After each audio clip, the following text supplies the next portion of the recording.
Going into the 2024 college football season, it looked like Virginia Tech football was in a great spot. They had a really good finish to the 2023 season, had one of the best returning quarterbacks in the ACC, and it looked like Brent Pry had everything going as planned.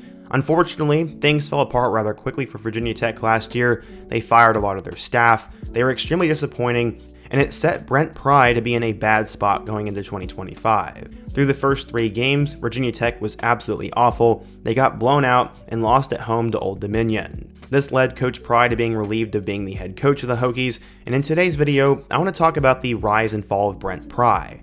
How did he become a big coach that was supposed to save Virginia Tech football? Why did things not work out during his time in Blacksburg? And what does Virginia Tech do from here? We're to answer and talk about those 3 questions today, but before we get started, if you're a big fan of college football, be sure to subscribe to the channel, leave a like if you support today's video, and let me know what player, team, topic, or situation I can cover next. Now let's go ahead and get started and talk about the downfall of Brent Pry. Okay, so as many of you guys know, Virginia Tech was a really solid football program when Brent Pry took over, and they are honestly one of the more prestigious teams in the ACC. A lot of this was because of their head coach Frank Beamer, who really put them in the national spotlight.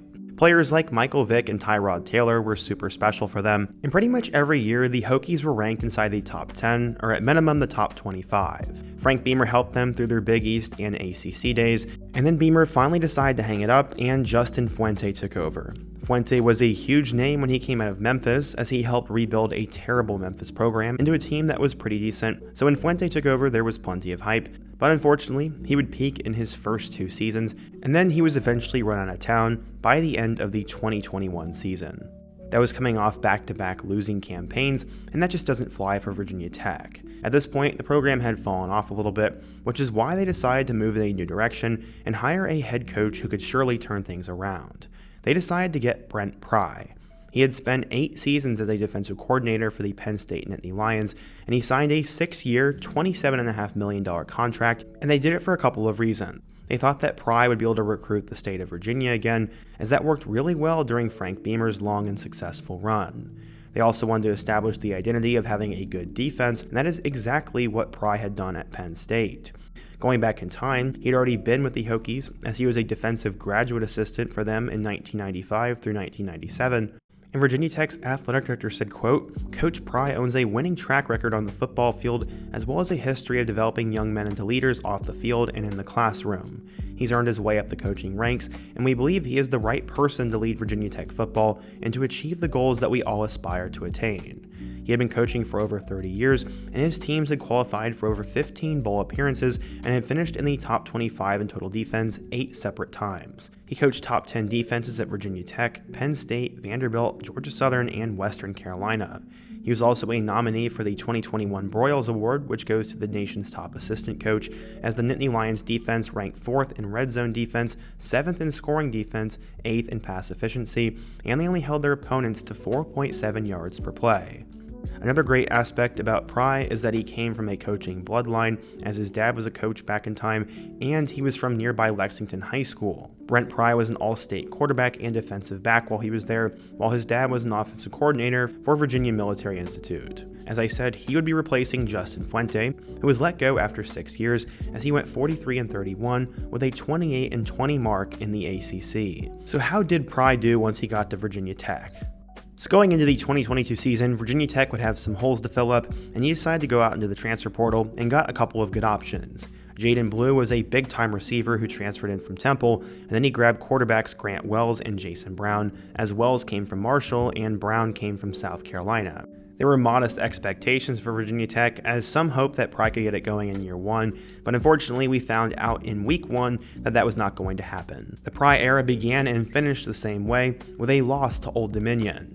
For some reason, the Monarchs just had his number, as in week 1 of the 2022 season, they would blow it by 3 points on the road against the Monarchs.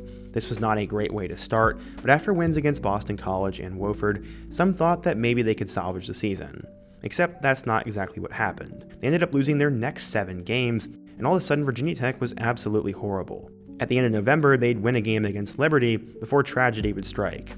In case you don't remember, before their big rivalry matchup with Virginia, there were a couple of Virginia players who ended up losing their lives, so they decided to cancel the game. That was how Brent Pry's first season ended, as the Hokies went 3-8. Grant Wells ended up throwing for 2,100 yards and 9 touchdowns and 9 picks, and then Keyshawn King led the way at running back. There just wasn't a whole lot going on for them, and going into 2023, the Hokies would definitely need to improve.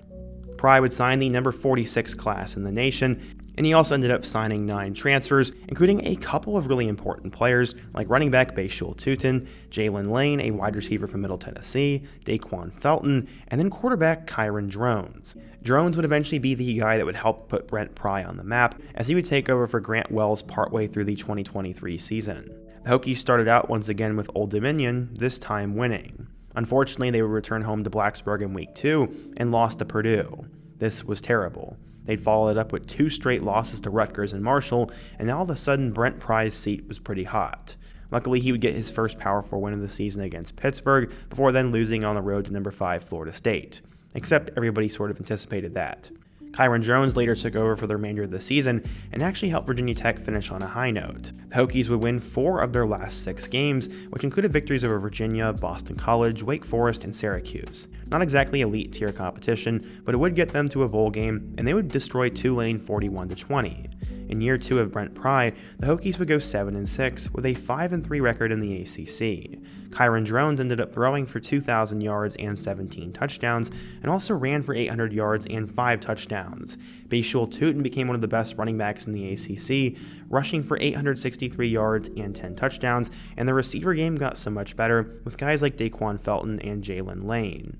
Going into the 2024 season, some thought of Virginia Tech as a dark horse college football playoff contender. I know personally myself, I thought they had a chance at making a deep run in the ACC, and I really thought that Kyron Drones was going to be a superstar. They would sign the number 47 recruiting class and also got a couple of decent transfers, but most of the talent was already on the roster. Sadly, Virginia Tech was not able to capitalize on momentum as they would travel to Vanderbilt in week 1. This is where we learned about Diego Pavia for the first time, but Kyron Drones just could not make plays, and they lost 34-27 in overtime. Virginia Tech was one of those teams that was borderline ranked, and now they were way behind the 8 ball. Luckily, they would beat both Marshall and Old Dominion to get back to being above 500, but then the losing continued. They lost a close game to Rutgers, and then had a couple of chances to put number 7 Miami away. Then they had that controversial Hail Mary play that ultimately did not count for them. That could have changed the entire momentum of the Pry era, as after that they won 3 straight games against Stanford, Boston College, and Georgia Tech, and had they just beaten Miami, they would have been 6-2. Instead, they were 5-3, and Pry would follow it up with 3 losses: an overtime loss to Syracuse, a 10-point loss to number 23 Clemson, and then a 3-point loss against Duke. These 3 losses proved to be a death blow for Pry, as besides a win against Virginia, they just lost the month of November and on. They'd play against Minnesota in the Duke's Mayo Bowl and got beat 24-10, and for a team that had dark horse playoff aspirations, the Hokies ended up going 6-7 with a 4-4 mark in the ACC. This was disappointing, but not as disappointing as their quarterback, as Kyron Drones regressed, only throwing for 1,600 yards and 10 touchdowns, and also only running for about 300 yards. Bayshul Tutin became arguably the best back in the ACC though, as he ran for 1,200 yards and 15 touchdowns, and later became one of those combine heroes that ran a ridiculous 40 time and got drafted. Stephen Gosnell, Jalen Lane, Ali Jennings, and Daquan Felton were all pretty good at the receiver spot, but Pry just did not capitalize on the momentum he had. Going into 2025, it was going to be win or go home for Pry, and he ended up bringing in the number 44 ranked class, and this time he got 30 different transfers. It looked like he was trying to flip the roster and have instant success like some other coaches we've seen, but unfortunately, it would end up biting him, as Virginia Tech has had a terrible season so far. They'd face off with number 13 South Carolina in the Aflac kickoff game on Sunday afternoon, and it seemed like Virginia Tech left their football skills in Blacksburg. This was honestly a pretty ugly game from week 1, and Kyron Drones was terrible. They lost 24-11 and were already behind the 8 ball. In week 2, they would return to Blacksburg to play against Vanderbilt, and hopefully they'd be able to avenge the loss from last season. No, they didn't. They ended up getting skull-crushed 44-20 by the Commodores at home, and now the sky was seemingly falling. Luckily, they'd have 2 games against Old Dominion and Wofford and a somewhat laxed ACC schedule, so maybe he could salvage something out of nothing.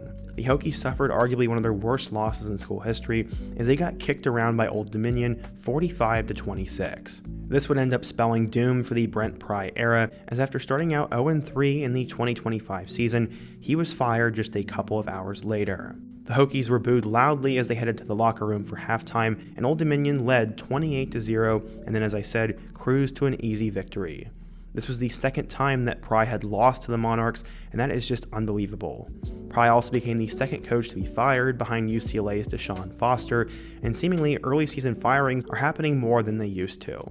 Obviously, Virginia Tech is 0-3 on the season and 16-24 through 4 years under Brent Pry. This was their first 0-3 start since the first year of the Frank Beamer era, and Pry is owed $6 million in his buyout, and he said, quote, "Blacksburg will always hold a special place in our hearts. We leave with wonderful memories, and we will forever be cheering for the Hokies." In a statement, their school president Tim Sands said that a change was absolutely necessary and that Virginia Tech's football was unacceptable. Pry's Achilles heel was close games, as they went 1-12 in games decided by one possession, and they had not beaten a Power 4 team in the non-conference since all the way back in 2017, and that was 15 straight losses. Just truly unbelievable. There was apparently some hot seat talk last November, and if he had lost to Virginia, he might have been fired. But instead, he had made a bowl game, and that gave him one more year. He made a couple of coordinator changes, but it just didn't really work out. Honestly, Kyron Drones regressed a lot, and I really don't think that helped anything. But the problem stemmed a lot deeper than just their quarterback. He was brought in to help recruit the state of Virginia, but only 3 of the 22 starting players against Vanderbilt were from the state. They were picked to finish 11th in the preseason poll. The college football landscape did not have a lot of faith in Pry. There are now a couple of Virginia Tech players who plan to opt out the rest of the season and redshirt, and Philip Montgomery will serve as the interim head coach. Tim Sands said that Virginia Tech needs to develop a financial, organizational, and leadership plan that'll put them and make them competitive with the best in the ACC. Virginia Tech for the rest of the season will play against Wofford, NC State, Wake, Georgia Tech, Cal, Louisville, Florida State, Miami, and Virginia. With the way the team has played right now, I'd only pick them to beat Wofford, but maybe they'll rally behind Coach Montgomery and knock off a team like Wake Forest, Cal, or maybe even Virginia. I have no clue, but I don't think there's any chance that Virginia Tech makes a bowl game this year. It is currently a disaster in Blacksburg, and for a program that was once so proud just over a decade ago, they have fallen onto hard times. Justin Fuente was average, and Brent Pry was just not good.